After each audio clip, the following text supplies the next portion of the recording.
Hey, I'm John Knoernschild, also known as the Garden Samurai, and my wife wanted me to prune this.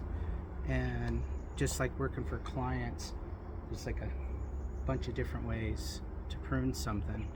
And so, if you want a happy wife or a happy client, before you just bust out your tools and go at it, you should ask them. So, what are you thinking? So, I know you don't like the top because it's sticking all up, and then you were trying to get the Christmas lights and they're all stuck in there. What do you want? So right now the top is getting too tall, so we want to reduce it down to gutter level. Oh, okay. Reduce the top down. Yep. And then clean up how it's kind of becoming kind of shrubby. I'd like to see more of the branches. It's got a beautiful branch structure, but it's kind of becoming more shrubby. So like you can see the trunk.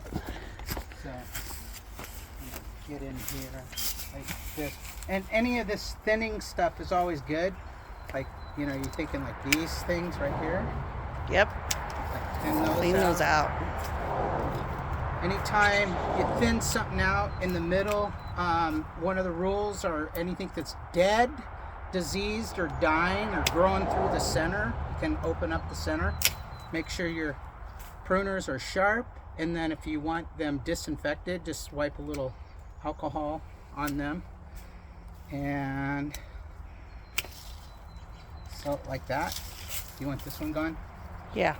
Sometimes you need two people to prune something, and Ed Hume once said it's not a husband and wife combination. We prune pretty well together though. Just come in and clip these out. What about when branches are kind of rubbing against each other? Is that good? When they rub against each other, then it opens up for disease and stuff. So anything that's rubbing is okay to clip off. And also protect your eyes. I have my glasses right here, but sometimes I'll wear goggles because you don't want it accidentally poke your eye. What else do you see? You want this one gone? Yep. The other thing too is when you're pruning something, from the inside out is another way. So we're looking at it from the outside in, but when like you're in your home office or your little room, looking out, being able to see like if someone's walking up. And security. If your bushes and trees are too overgrown, there's a security issue and people can, hide in the bushes and stuff. What else do you see? That good? More? From that area, that's good. Okay. What else do you see? Well, down here, down below, there's all this like this stuff new down shoots down here. Right here? Yeah. Like those?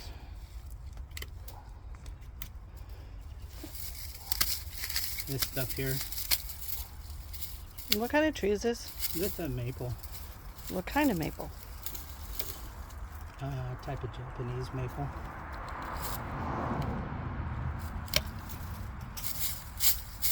You can tell that this here was once a big, huge stump, and they cut it off completely, and then these are like new, fresh shoots that grew out of the stump. So I think they may have even completely cut this maple completely down. Yeah. Would you see these big stumps right here? Mm-hmm.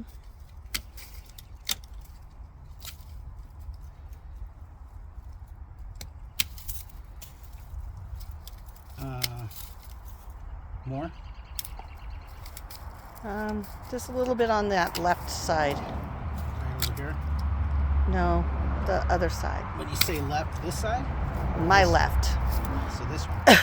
Excuse me. When you're by yourself, you have to kind of prune it and then go look at it and then come back and prune it.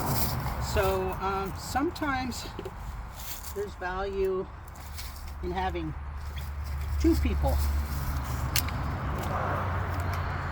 They say that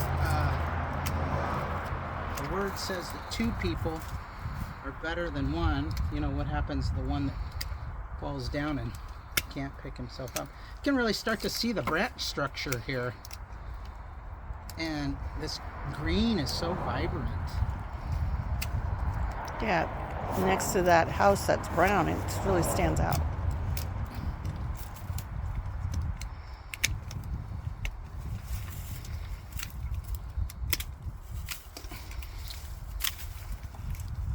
You want this one here gone? Yep. Really thinning it out.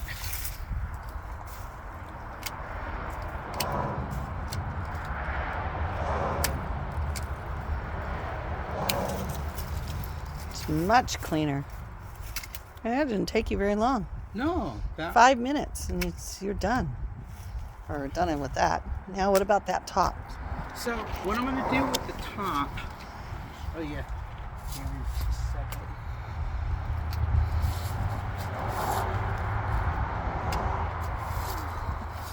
I got my protective helmet, and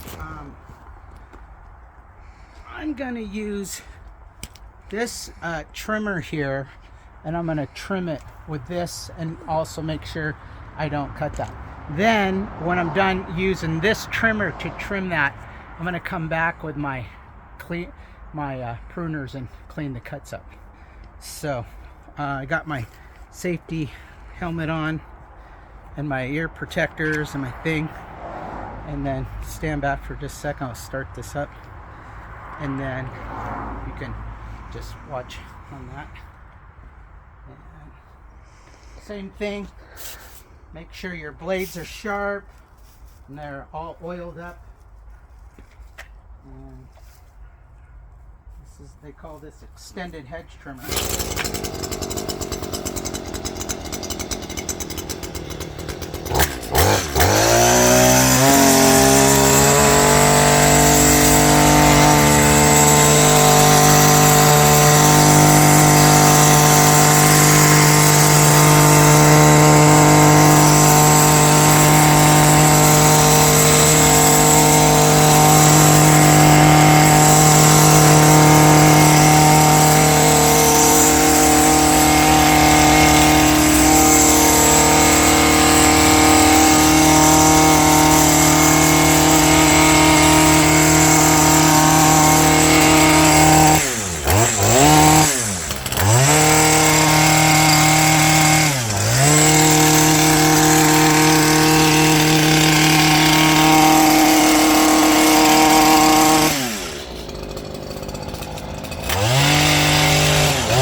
Looks pretty good. And then